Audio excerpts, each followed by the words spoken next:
Long ago, in a land far from here, there was a kingdom called Ogundala, a place of peace, prosperity, and wisdom.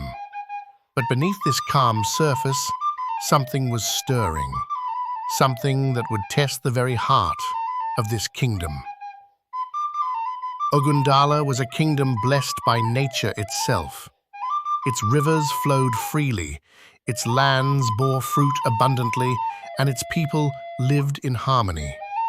But as with all great things, envy doesn't sleep quietly in the shadows. To the east, a rival clan grew jealous of Ogundala's wealth and happiness. Their warriors sharpened their blades, their hearts filled with greed. They were ready to take what was not theirs, ready to ignite a war. Adekunle was Ogundala's strongest warrior, swift, fearless, and skilled. But unlike many, he didn't rush into battle.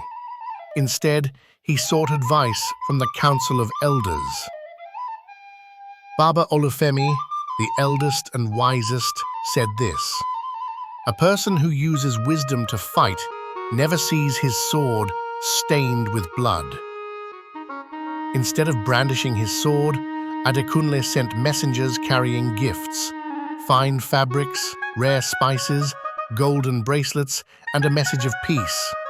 But the rival clan was unmoved. They wanted domination, not peace.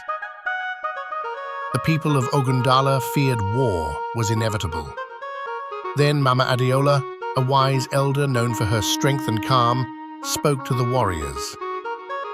She said, "A tree does not make a forest, but together trees withstand the storm."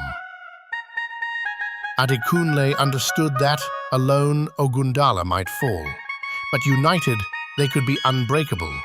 So he called on allies, neighboring villages who had long been friends. When the rival clan arrived, they expected a kingdom weakened by fear.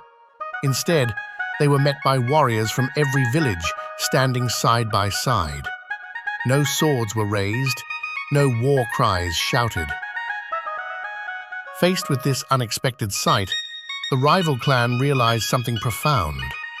They were outnumbered, not just in warriors, but in spirit and unity. Without a single blow exchanged, they lowered their swords. Ogundala remained strong, not by war, but by wisdom. And the greatest victory was won through knowledge, peace, and unity. But here's the question no one ever asks. Was the rival clan truly defeated? Or did this peace hide something deeper, something that could one day return to threaten Ogundala again? Was it wisdom or strategy? Let me know in the comments below. Don't forget to like, subscribe, and hit the bell for more stories that keep you guessing. Thank you for watching.